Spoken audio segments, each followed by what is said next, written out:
Hi, morning. Everyone hear me okay? Yeah, I'm kind of loud, right?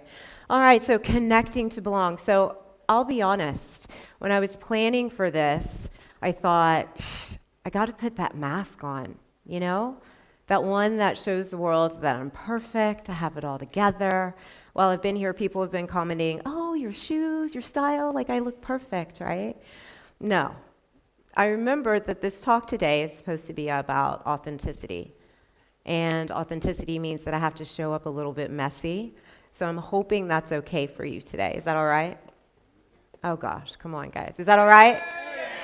All right. So I really do think, and I've always believed, that I'm really good at connecting with people and getting to know people. As a counselor, it's kind of part of my job. So you would think I'd be really, really good at it, right? I mean, I also live my life like an open book.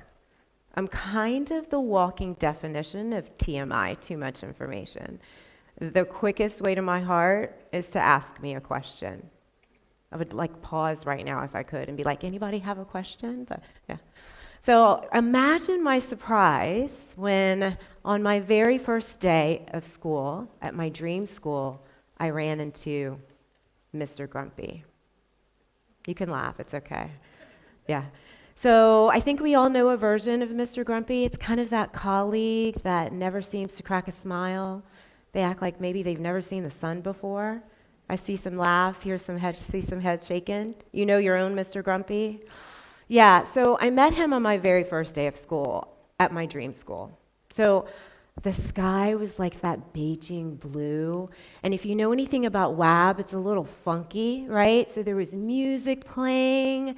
My principal has blue hair. People were asking about my tattoos. I was like, I have hit the jackpot. This is my place. These are my people. So I was cheerily walking around, introducing myself to everyone, and I saw Mr. Grumpy, and I was like, good morning, hi, I'm Rachel. And he looked me dead in the face and said, I don't speak to new people. I hit a wall, like a really big wall. And really, to be honest, it kind of left me a little bit amused. I was like, okay, bro. And then I was a little curious, but overall, I was like, that's telling me something. Like, what's behind that, right? So in that moment, he had no idea. But in that moment, he was going to become my best friend. I had a project for Mr. Grumpy, right? Yeah, he was going to become my best friend. So 6 months in, I'm trying, and I hit wall after wall after wall. So suddenly my dream school didn't seem so dreamy anymore. Your brain and our brains are, we focus in on the negative.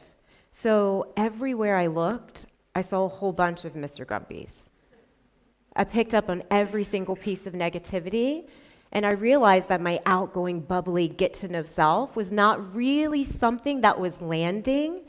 So I pulled back. I went to work, I did my job, I engaged with the kids, and that was pretty much it. I put my mask back on. It was easier. And then my mom died. Such a cute picture. Sorry, I have to look at how cute we are. My mom was the only person on this planet that knew me. She could call me on the phone, I would answer and take a breath, and automatically she knew something was wrong.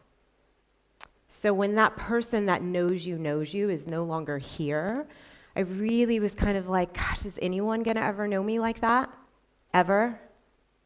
And grief is one of those things that it's a very solitary journey. It's something that another person, even if they have had that experience, can really, truly never understand. But the funny thing about grief is that you need to be seen. Your grief needs to be witnessed. So my heart was longing to be seen, but I didn't know who. Of course, I had my friends, but it's like I wanted everyone to see me, right? Another thing about grief is that it kind of shatters everything, right? It leaves you raw and exposed.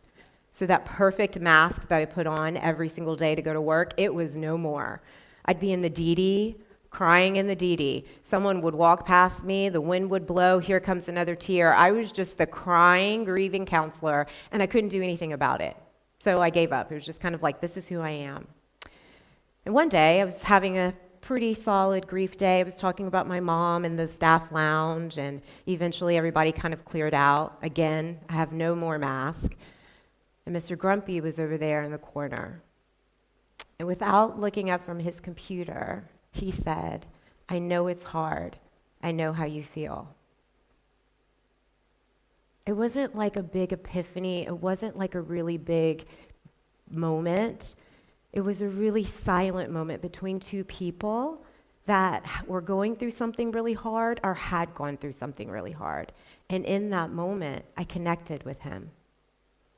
And then I thought, it's possible maybe that me sharing my story and being this unmasked person, I can probably connect with more people. And so I became more like myself. Mr. Grumpy helped me become more like myself. I can't wait to go back and tell him I talked about him today. Anyway, so one of the things that someone told me once was that we're all souls living in bodies. And if that is true, that in any twist of fate, you could be me or I could be you. We're connected. We're all the same. And so in that connection, if you think about it that way, everyone is a little bit of me, then we share that humanity. It allows us to show up as who we are and know each other thoroughly.